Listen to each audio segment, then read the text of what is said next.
Hello.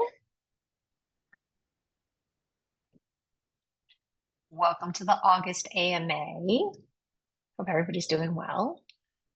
We'll give folks just a second to come in, but we are going to talk about a lot of planning stuff today.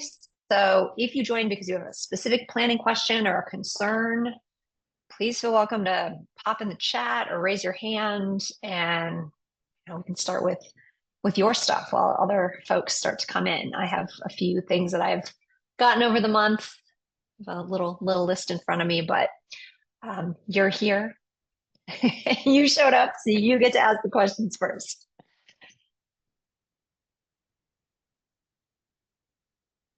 All right. Welcome to those of you just coming in. Hey, Becky.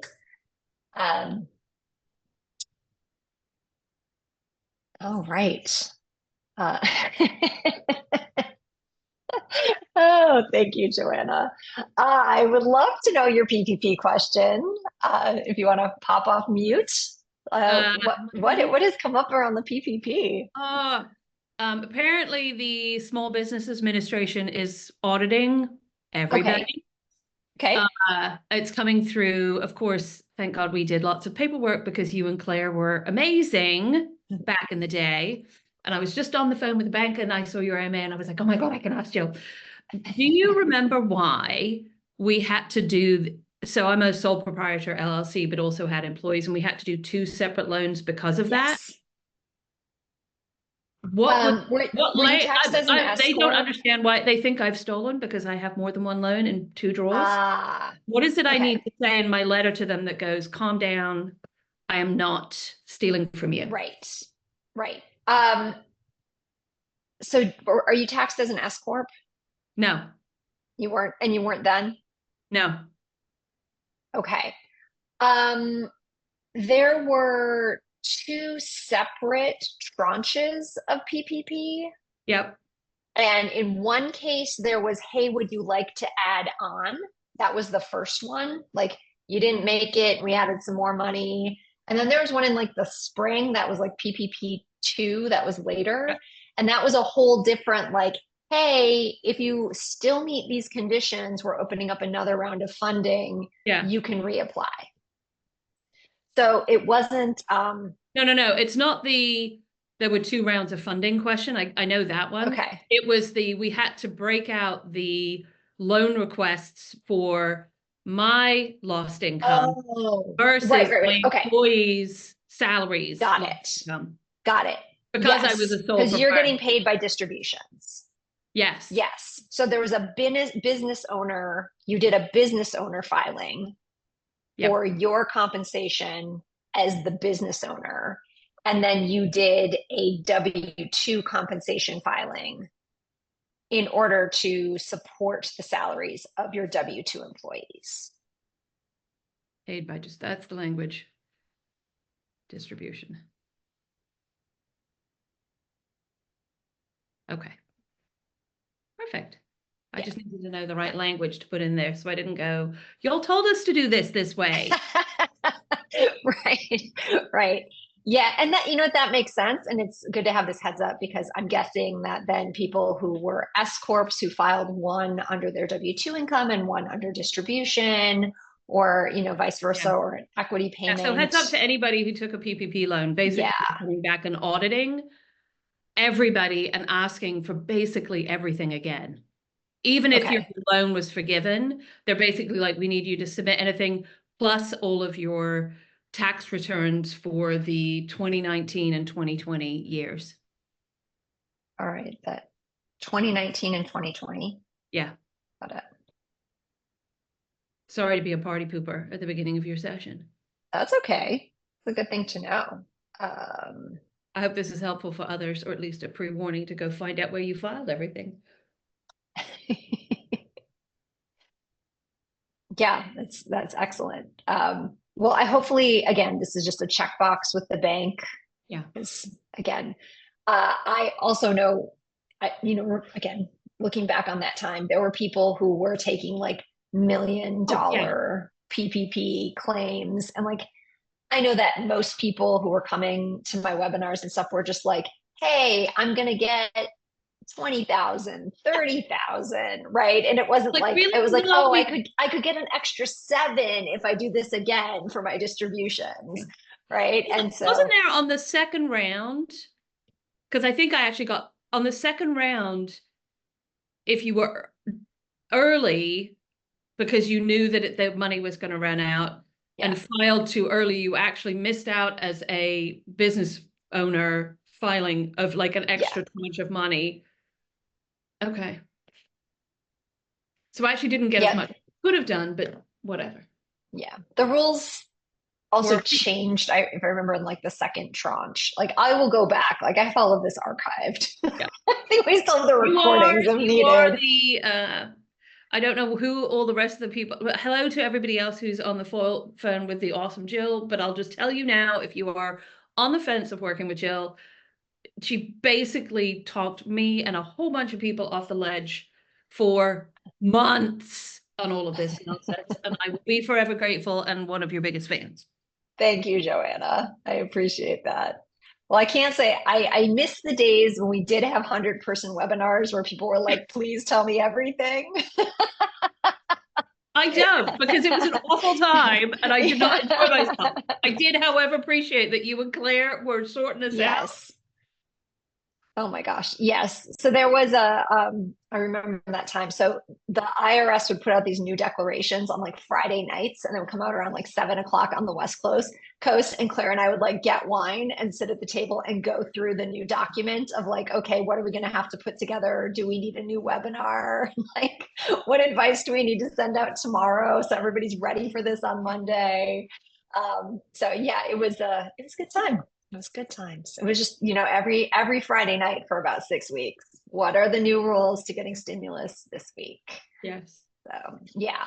I Yeah. know. It's good to look back on kind of the chaoticness of this. I was reflecting on this morning of like, we have gotten to go back to a nice period of relative normalcy where it's just sort of like, hey, will the Fed cut? Guess not. And they're kind of clearly saying they're going to do it next time. Or no, we're not going to do it. Okay, that's nice. That's good. So I think I owe you all an email on Chaos Muppets in the next 90 days. Just a reminder of the chaos muppetry that makes it challenging to run a business. So Never a dull day. never a dull day. That's true. I just like, the normal swings of chaos muppetry. Like, for example, for those of you who like ops things, there's an entire county in Georgia right now where the court systems are shut down because the clerk of courts decided to shift to a new case management system and they lost a whole bunch of files. And so defendants can't be alerted to when they need to show up. So they suspended all court operations for 30 days so they can go in and triage and figure out what's missing and reset up their court system. So this is civil, criminal, divorces, like just everything in Cobb County, Georgia is just sitting right now because a migration project of take all these files from here and put them over here did not go well or get audited properly before they put the system live. So apologies to anyone who is dealing with that this morning. That's some classic systems chaos right there. But yeah, these are the kinds of things that, again, they happen. You can't plan for. Southwest Airlines getting a bonus because they haven't updated their software in 7 years, and so their planes run, but everyone else who did, their planes don't run. Like this is just randomness. So there are some things, anything we can plan for, we'll plan for, so that when those kinds of things happen, we at least have a foundation of what we can do. So thanks to those of you who have joined us while I was answering Joanna's question about the PPP. I'm going to drop the guidelines in again, just for those of you who are first timers or didn't get them right at the top of the meeting. So you are welcome at any time to pop something into the chat, ask questions. If you want to raise your hand virtually, I'm happy to have you come off come off mute and, we can dialogue on your question or things that you have follow-up questions on. If you have supplements to anyone else's questions, again, please feel welcome to put that in the chat. Our big focus today is around getting ready for 2025 planning. So again, if you've come with questions about that, please feel welcome. Again, pop them in the chat right now. I have a number of things to touch on from submitted questions, but since you're here, we can, kind of take the group questions first. So if there's anything specific that you wanted to touch on around thinking about, current operations in your business or anything around 2025 planning, please go ahead and pop that in. Okay. I think the first question that I'm going to go to is, what are some strategic considerations when I sit down to plan? And this, I think, each of us has our own concerns about what could happen, might happen, what's going on in our business. And if you have, again, specific concerns like that, again, please go ahead and pop those in the chat, because I think those are, kinds of things like, before you sit down to do this, these are kind of the research that you need to do and think about.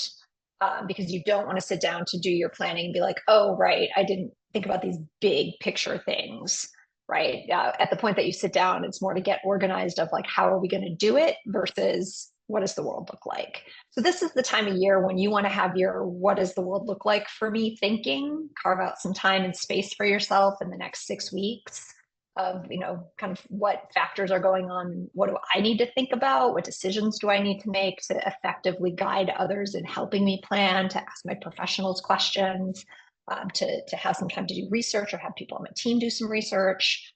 So some of the considerations that kind of came up in my survey, one was that for a lot of people, like they have had competitors that quit, or they have competitors that they feel like might quit or might be up for sale or wanting to exit. And especially kind of in smaller settings and niche, kind of niche industries, there might be an opportunity to just approach a person who normally is a competitor with you and say, hey, do you want to get out of this? Can I make you an offer? And I know we usually think of growing things organically, but there are a lot of people who at this point have, started pandemic businesses. They're 2, 3, 4 years in.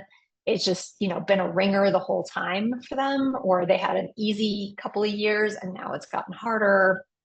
And they're really thinking about, do I want to keep doing this? So, I am seeing couple of clients have done this, and relative to what the people wanted a year ago, it is a fraction that they are willing to take because they are just done. So there are some opportunities in terms of planning of, even though you're a small company, a kind of a self-funded buyout of, we will pay you over the next year, 2 years out of profits from the clients we've taken over or the business we've taken over from you. It doesn't necessarily have to be I have this giant chunk of money and I'm just going to give it to you today. There are lots of ways to structure a small buyout that, is affordable for you over time if you want to take over somebody else's business. And I think that is a unique thing in this moment that really hasn't been available to small businesses up to this point. But there are just so many people who have a kernel of something or a nice start or a nice client base, and they've just realized like this is not for them. So those acquisition opportunities are out there if that's the way you want to grow your business. Another thing to think about, I think, in terms of staffing, if you are in the fractional industry, you have probably seen a zillion people over the last year and a half come into the fractional space. There are some really excellent and experienced people who now have a couple of years of consulting under their belts as fractionals, and you kind of settled into how they want to work with people and what their niches are. You can get very high caliber part-time consulting help right now at relatively reasonable rates because there are a lot of fractional consultants out there. And they're planning to do this for, at least another 6 to 12 months because those jobs just, aren't coming back. So if you are thinking about how to staff, or maybe you just need some more senior help, it's a really good time to explore fractional support. Because there is a lot more of it out there than there was 2 years ago. Another thing to consider around your borrowing and your cash, we are probably, I think, think most people think, we're probably going into a falling interest rate environment. So while it is fantastic that we've been getting, 4.5%, 5% for cash sitting in the bank, that's going to start to step down in September. The flip side of that means that the cost of your line of credit, the cost of loans, the cost of mortgages, refinance, those things are also going to start to step down as well.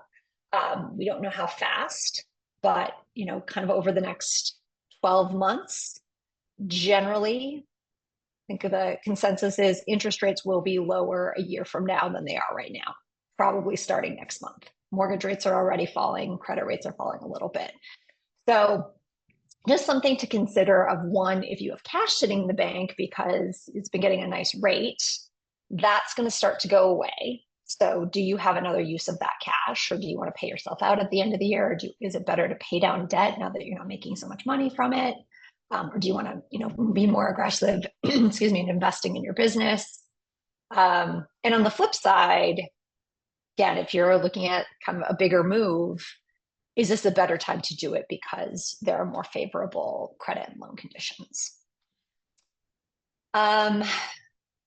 Let's see, one more on consumers. If you work with a lot of consumers, this kind of been coming out over the last few days, but this morning, I think when people start to say Disney vacations are just too expensive for us, consumers are tapped out, right? So folks don't have a lot of extra money, even if they want experiences. The price of things have hit the point where a lot of people are just like, we don't have room for extras right now. So in terms of if you're working with consumers and it's highly discretionary, or you have a consumer who's sort of middle to lower income, you might see a lot more price sensitivity where they may not have had it in the last couple of years. So I'd really be aware of a consumer's households. Not to say drop your prices or I would not say that to you, but just be aware of you may have a longer sales cycle, or you may need more leads in order to convert those clients. You may need to do more marketing. You may need to be more aggressive in terms of calling them to you. But they are also, looking at alternatives because big ticket items are really expensive, and they may be looking for alternatives with you. And the last thing I'll note is we are coming into an election. We are about 3 months out, and things are going to get very noisy. So normally in Q4, there's just a lot of money flowing, kind of easier to get your message across. I'm gonna say from like the second week of October to the second week of November, people are going to be distracted. It's going to be loud. Big companies are not going to want to make a lot of moves, and that's bad timing because that's usually when they're doing corporate planning. But I think there are going to be some things that are just stuck. So think about, for planning, having conversations now, having conversations in September that you would normally wait till August and November. Because if people do get stuck, then they're going to say, call me in January. So start the conversation now, and just kind of move that up. If you are normally an October planner, try to have more conversations a little bit earlier this year, just in case the election cycle just gets very, very noisy in those last 4 weeks. Other strategic concerns, other things that you all are thinking about, like, are there kind of big picture things in the market that you're wondering about? Is there stuff in your industry? Investments you're thinking about? Like, all of those things are fair game for, like, what do you need to figure out before you sit down to plan? Okay. So another question related to that I got is, I usually raise my prices in January. I'm thinking about raising them now. Should I raise my prices now or in January? Good question. So pricing, I think, in planning is one of the biggest things that it's hard to do on your own, right? It's a bit of guesswork, and it's a place where a lot of people get stuck. So one thing I would look at first, hopefully you have good reports on this, but like, are you able to meet the minimum target margin that you intended to meet for this year? because prices have gone up, your inputs may have gone up, your insurance is probably more expensive, right? It's just more expensive to run your business. So in terms of those contribution margins, you have to hit them. So if you're coming in below because your costs have gone up, waiting 4 months to raise your prices is only going to continue to dig you a hole. So if you are seeing like you are not making what you need to make and you've made corrections as you can kind of within those products and services, then you are really in a place where you do need to raise your prices, especially if you're taking on 6 or 12-month contracts, because that's how much you're going to get paid well into next year. So if you can't meet your minimum target margin, then that would be a reason to just kind of bite the bullet and raise your prices right now. Another thing to think about is like, how long does someone get this price? Like I just mentioned, if you're doing longer term contracts, like if we're signing now a contract for the next 12 months, you're stuck with your 2024 already not meeting my needs price right now.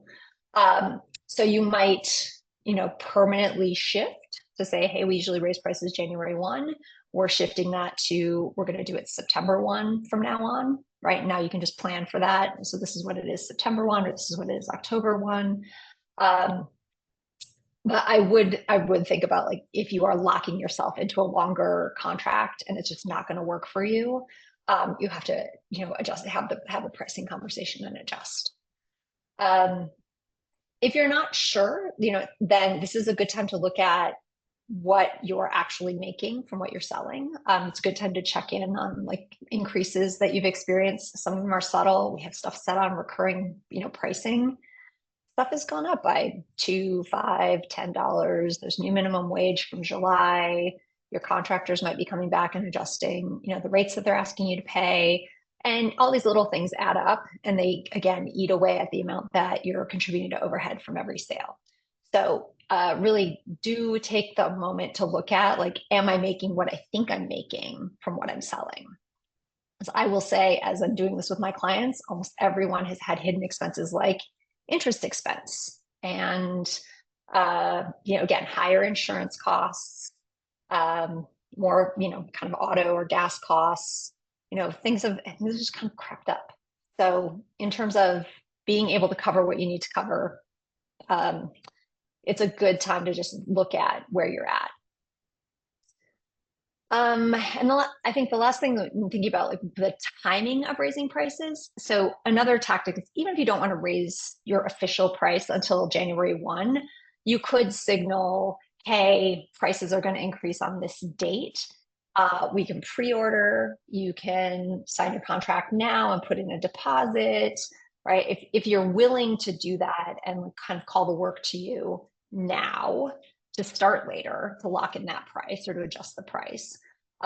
If that might be something you don't want to change your calendar, but maybe you do need a little bit more revenue now. So start that signaling and communicate that planned price increase. And give people the incentive to commit now. All right.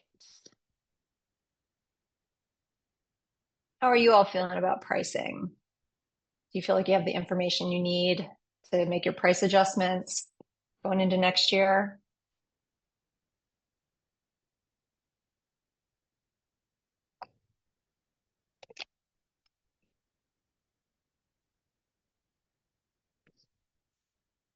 Excuse me. All right. I touched on this one earlier, but I'm going to do this specific question since it came in. I'm sitting on some cash. I've been enjoying a high yield savings account. I'm wondering what are my potential uses of cash? Okay. Let's see. Okay. So there are really three things. One of them is a very big bucket, but there are three things you can do with cash when you own the business. One is pay yourself. Another is invest in the business. And the third is pay down debt. If you don't have any debt, you can take that one off the table. But lots of folks, kind of forget line of credit, credit card, maybe carrying a little balance. Doesn't seem like a big deal because it's not that expensive. But fully paying down any rotating credit that you have, or prepaying loans, Those are all, consider the uses of cash based on how much it's costing you in the business. So big picture, again, if you've got, kind of met your emergency fund and there's, you have a chunk left in the business, your line of credit is healthy, basically you feel like you're at a place where you have enough cash to cover the number of, months that you would want to cover on should something happen.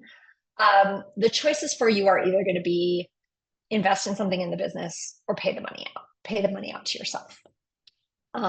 If it's money that's already taxed, that makes it easier to pay it out to yourself. Like if you paid taxes on it last year and you just left it in the business as a backup, it's already been taxed. So in that case, it just makes it, that's pretty easy to pay out to yourself as a distribution or equity transfer. If it's, earnings from this year, there might be some tax considerations around, how much and when.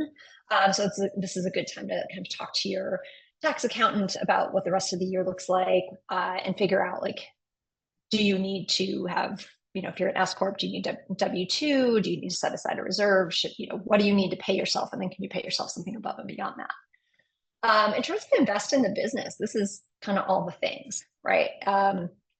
All the other pay yourself is you could start to fund retirement. Like if you usually wait until the end of the year, you could start to put something in every month now and fund your retirement before we get to next April or whenever you usually put in that big chunk of money. So invest in the business, right? So this has sort of been, for many of us, 18, 24 months of retrench, kind of consolidate, figure out what's working, what's not, refocus on marketing, rebuild your book of business, rebuild your sales.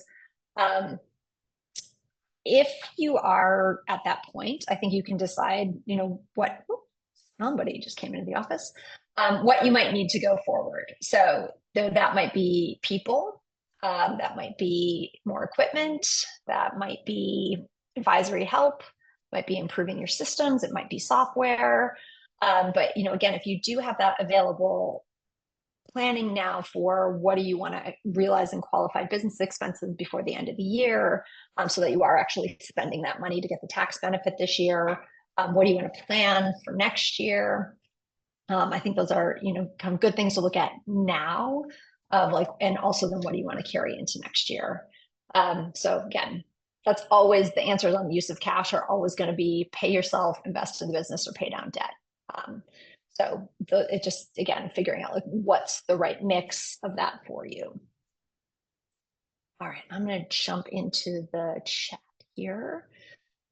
So Heather's said, I put in a big price increase in March.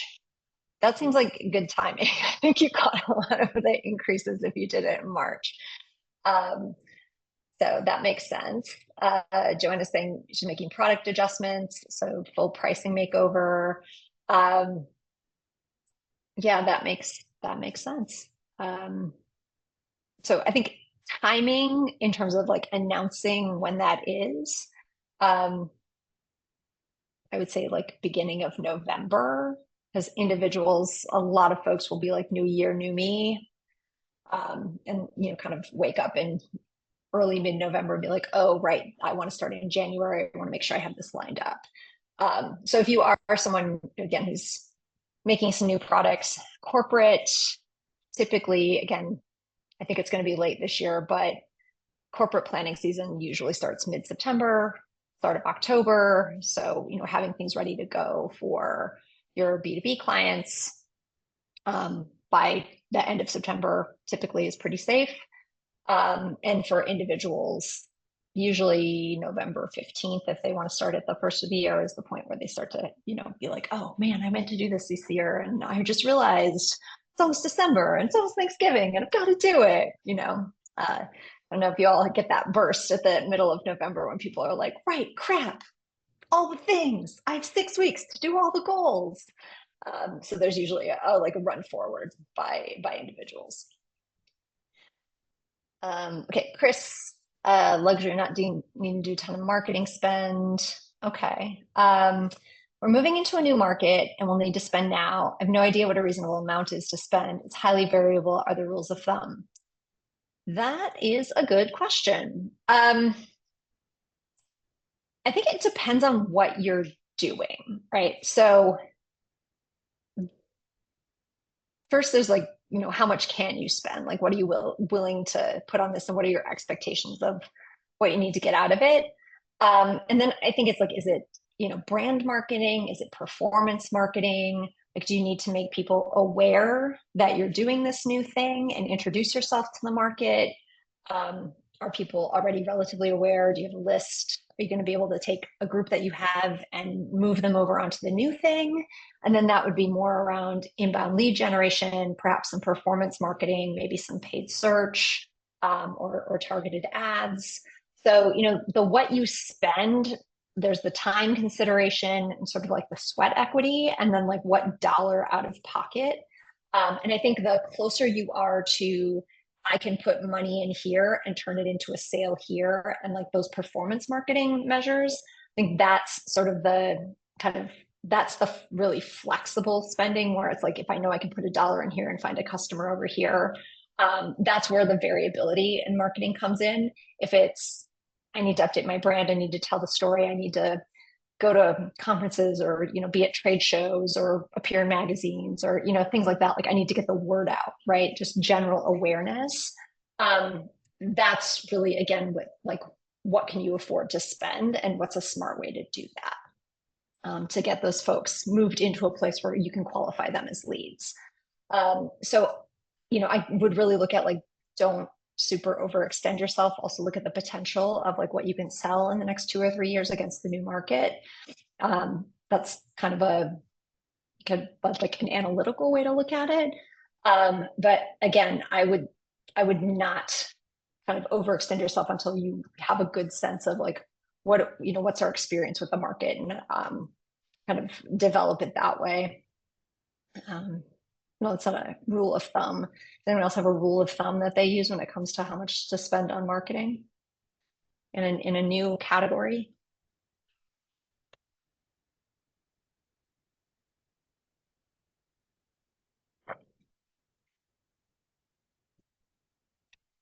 That's okay. I'm trying to ask more questions. Okay, what's your rule of thumb, Becky?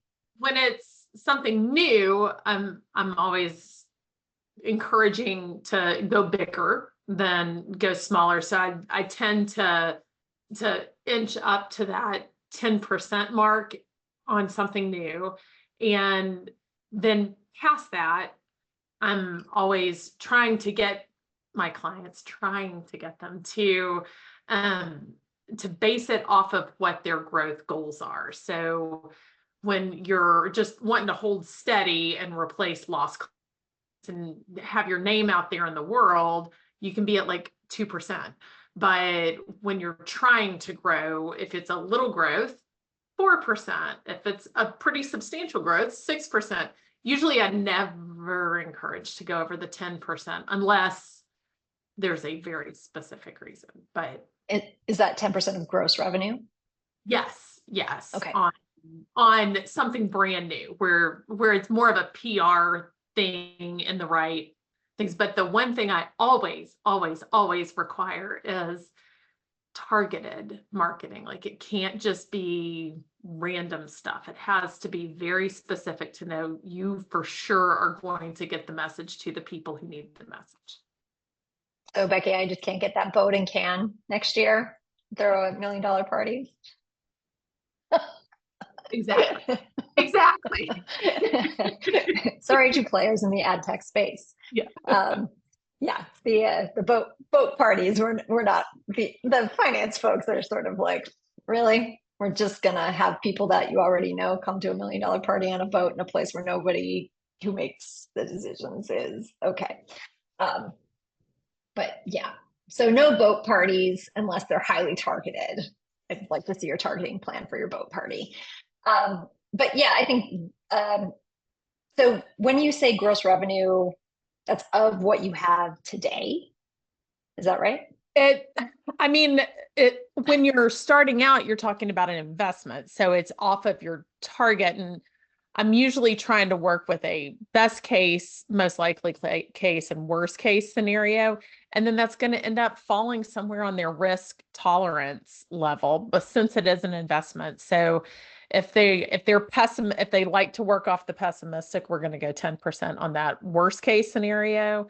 If they're overly optimistic, we might go 10%. I try to steer them towards the most likely case. Okay. That would be like the earning in the first 12 months. Yeah. And front Okay. load it so that, well, depending on, if you own a toy store, maybe you don't do most of your marketing in January. That's probably not a good idea, but typically front load it on to get more going. So. All right. Thanks, Becky.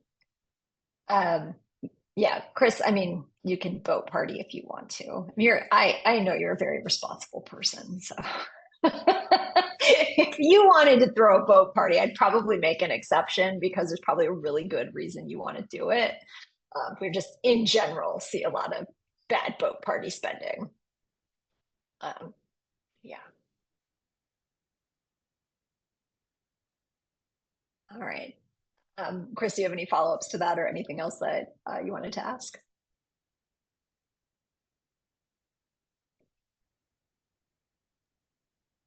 No, that was great. Thank you. And thank you, Becky. That was really helpful. Yes, thank you, Becky. It's good to see you, Chris. All right, Amanda has a question. How formulaic should pricing and increasing be? How much is methodical versus pricing according to your audience perceived value of what you do within reason? Again, small in niche markets, again, pricing to me, if you do not need a very high number of clients, right? It's not mass market. It's around like what you want to charge and what meets your needs. So on the lower side, right, there is sort of testing. If I charge this and it costs me this much to deliver it, how much money will be left? And based on the amount that I need to sell, is that enough to do the other things that I need to do in the business? So it's sort of like the base check of, does this meet the financial needs that I have for this business? That's one starting point to look at. And then I think what you're talking about is the flip side of value-based pricing, like how much could I charge? And for that, I think it's based on like how much capacity you have, right? For me, I have about 12 clients a year, and I'm not looking to become 25 clients a year. So my pricing for those 12 clients a year, I have a fair amount of flexibility of how high I could go because I still think I can find 12 clients that'll pay that. But if you need 1,000 clients a year, right, you may have to adjust your pricing because you're going to have more market factors. So you might have to norm it a little bit more. I think the more that you've carved out a brand for yourself, and people are just considering you as what you are, what your company is, versus this is a thing that I could get exactly the same from 5 different people. So I'm price comparing. If you have those differentiating factors, or someone just really wants to work with you, then you can do more value-based pricing, right? Or if you are able to package things up in a way that meets the pain points that they have, or like specific concerns with add-ons and other things, again, bringing that price up, absolutely, like you can do. So the balance, I think, is at a minimum, are you charging enough for every single unit that makes your business plan work? And how many of them do you have to sell? And do you feel confident you can do that? Right? That's part one. And then if you go higher, right, you've met the baseline. How will that impact how many you think you can sell? How you have to talk to the market, what kind of customer you're looking for, their willingness to pay. Can you still meet your needs as that steps up? So some companies do, as they grow, if it's not we publish our prices for the year, some of them do say, like, we'll sell X amount in this band, and then we'll raise the price for the next, we'll sell 10 at this price, and then we'll see if we can sell 10 more at the next price. So, you can kind of price test in that way.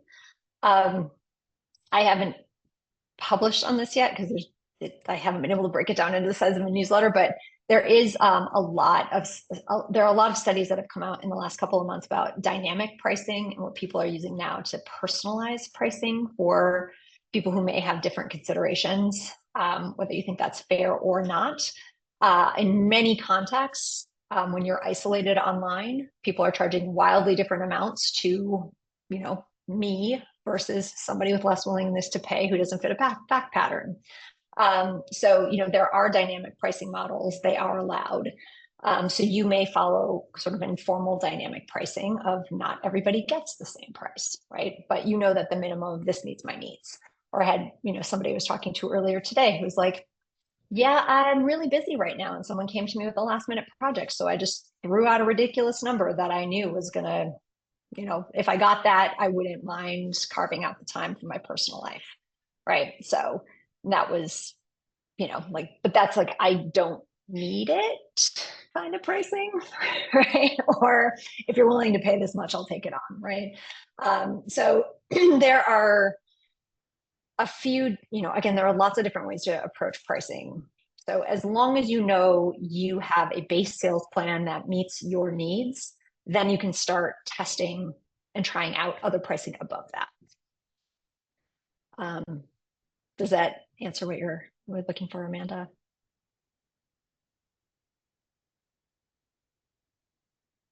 Let me know if you have any follow-ups on that. Okay. All right. Let's see. All right, please hold and keep putting questions in the chat. I'm gonna pop back over to one of our submitted questions. As I think about next year, how do I decide whether to use contractors or employees? Good question.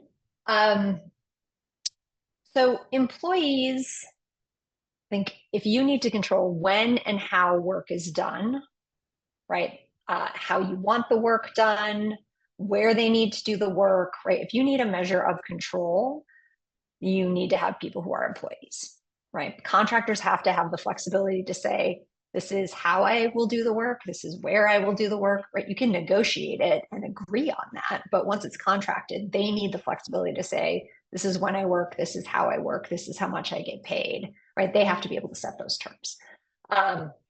So if you need to say, I need you here every Tuesday at 9 a.m., right? Some folks who, have been employees and are just looking for flexibility, they might say that's okay. That's walking a fine line of like, technically that person should not be a contractor, or they can be a temporary employee, or kind of a temporary basis. You can do that, but you can't do that forever. So, I do think if you are in a position where you have to have a lot of control, right? You want to say when, sorry, this is a Pretty Woman reference. You want to say when, you want to say where, and you want to say how much. Those need to be employees. And if you are able to say, this is just the thing I need done, and we'll work out to like, you show up when we agree, and I can give you more flexibility on that, then you can continue to work with contractors. And I do see there are a lot of places where you can get away with a contractor behaving like an employee because it works for both of you and it's okay. California, New York, Washington, Illinois, a couple other states. But those are the ones where you are more likely, if that person ever says, hey, I feel like I'm being taken advantage of, this is not what I agreed to, and you're treating me like an employee, there will be very harsh penalties quickly, swiftly, and not on your side for that person saying out loud to the state or the county, I think I should be an employee, right? It will not fall in your favor. So, I think there's also gauging the risk to you of having someone classified as a contractor, over a period of time, or when the work is not confined, of like, hey, I just need this for 4 weeks, or hey, I just need this for, these afternoons for 10 weeks, right? Things like that, versus like, hey, it's going to be ongoing, and I'm telling you where to show up, how to do the work, when to do the work, telling you can't have days off or certain timing off. That is where problems with contracting comes in. So those are the big questions to ask, I think, of adding employees. When you do add employees, the consideration is you're going to have to pay half of their Social Security tax. If the person was a freelancer, they were having to pay that themselves. So, often you can say, hey, I'm paying some of your taxes now. So this is the rate that we're setting based on that, because you do have to take on more expenses for that person. No matter what, even if you're not offering benefits, you are still going to have to pay more of their taxes as an employee. So take that into account when you set the rates that you can afford to pay.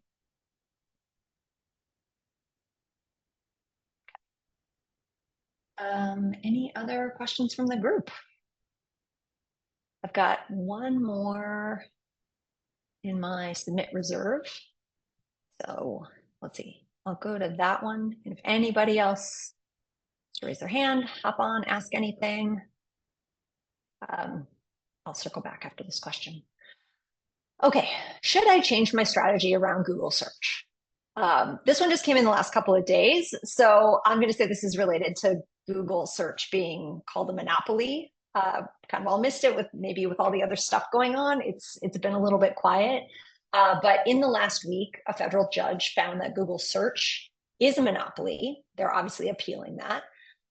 But there's also a question of whether Google is an ad tech monopoly, meaning they are you're forced to use their mechanisms to deliver ads to a great portion of the population.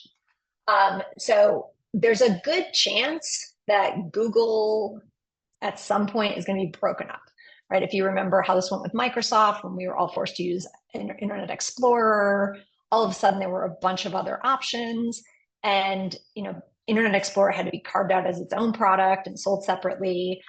So the power of Google search will start to go down. I don't know what their immediate corrections are going to be, but no matter what, they're not going to get off with no changes to the business. Like the way that the decision was written with the assumption of appeal. So it's definitely written in a way that like Google will have to break up in some form, right? Or some products of Google will no longer be bundled with other products.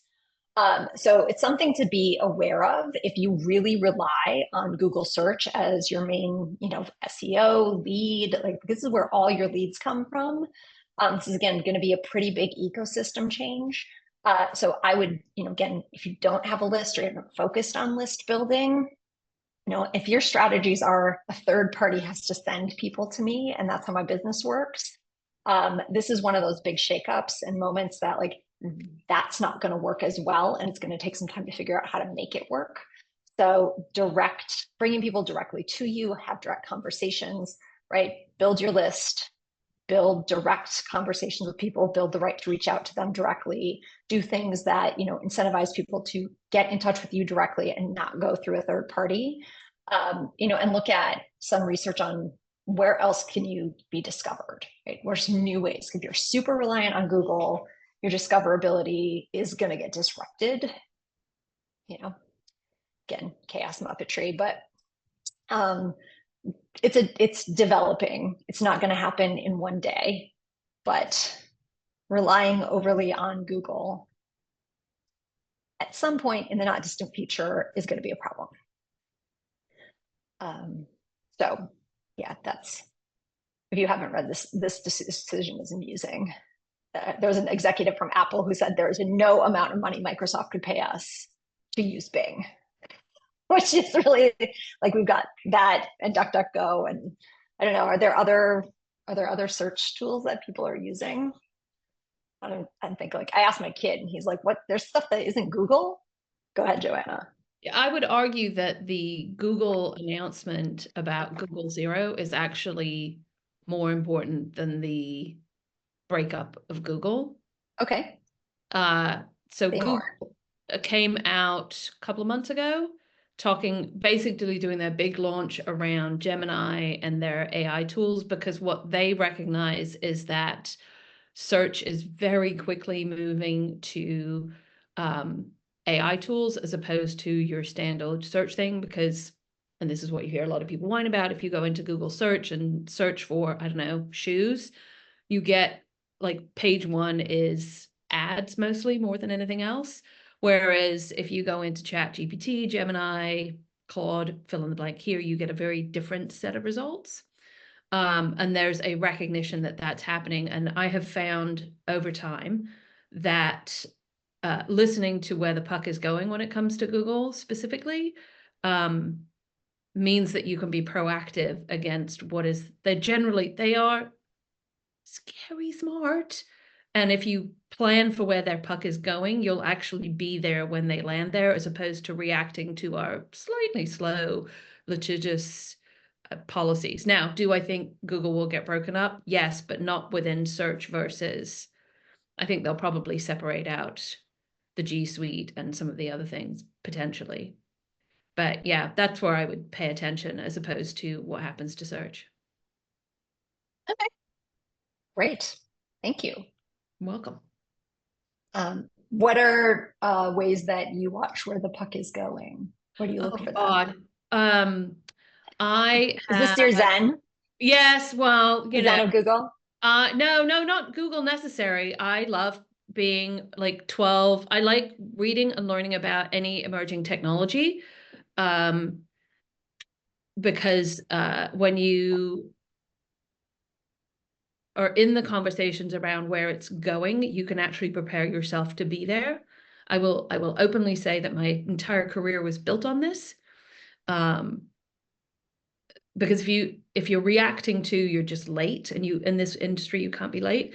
And so I subscribe to all sorts of very highly technical, very weird newsletters, like and I can send them over to you. Of course, I can't remember the name of the one that I was just looking at this morning, but one that just talks about all of the AI narrative. As an example, I also go to conferences like TED and find out what they're all talking about. So like I came out of last year and it was quantum fusion, robotics, and graphene were the big conversations that I was like, I don't know any of this stuff. And so I then go look at it. And here's my hack for everybody is I don't pretend to, I still don't know how to explain quantum. I've been trying for like 6 months as a normal person, as an example. Is one, I find my really clever technical friends to explain shit to me. And two, when I get newsletters and they have sentences in there that I go, I don't even understand what this means. I then go into ChatGPT and I say, I am a 5-year-old, please explain to me what this sentence means. And I basically, like I walk around with a dictionary 90% of the time. And listening to that helps me understand in my terms as opposed to their terms, what's happening and all the things that are doing. Super dork. That's amazing. Yeah, That's a great trick. I've never asked ChatGPT to explain to me as I'm a 5-year-old. We don't That's know a great how hack. to, yeah, we don't know how to, like we learn language with like a dictionary, like or Duolingo, whatever, we learn language this way. And what's fascinating about everything right now is there's an entirely new nomenclature that is coming up. And like I listen to a ton of podcasts. A16Zs is probably one of my favorites. Pivot, all sorts of things. And then what was it I heard today? Like this is an example. And I can't find it. I've got to find my notes. You all have heard of Moore's law, which is the law that is about chips. There's a new law that everybody's talking about around robotics and how doubling of robotics will bring costs down, which then has an outsized impact on the future of work and supply chain. And I can't remember what the law is, but understanding when somebody yaps in a networking event about what this language means allows you to have a conversation. Yeah. I feel very stupid these days, guys, just like the rest of us. My little dictionary. Well, thank you for this, because this is a nice diversion from speaking middle school, which is also a language that is weird. And I don't want to tell ChatGPT that I know, because that goes on my permanent record. And if anybody knows where Skibbity came from, and if Michael Bay could not make that into a movie, that would be great. Yeah, Ray Kurzweil's great. Thank you. Ray Kurzweil, yes. All right. Well, we're coming up on time. Joanna, thank you for all those suggestions, and Becky, thank you for jumping in with your marketing suggestions. To those of you who have joined today, I really appreciate you being here. Thank you. We do this 10 a.m. on the second Thursday of the month every month. You can submit questions throughout the month. If there's something, especially if you might need a little bit of background thinking, I like to, get it maybe a few days in advance. So if you want to submit it, we usually have the submit option in the newsletter, or you can just email it to hello@thejilljames.com. And we'll put it on the list of things kind of to address in the next AMA. And if you have topics you'd like me to write about, send those too. But I appreciate you all being here. Hope you have a great rest of your August. If you have children, I hope they go back to school and stay there. I'm very much looking forward to that. Yeah, I will, with the group, kind of like if Joanna shares a couple of those resources, would you like me to send those out? Because I can do that afterward too. So we'll pull together those suggestions, not on the spot, in more organized fashion, and I'll send those out with the replay. But thanks everyone, and hopefully I'll see you back here next month. Take care. Bye.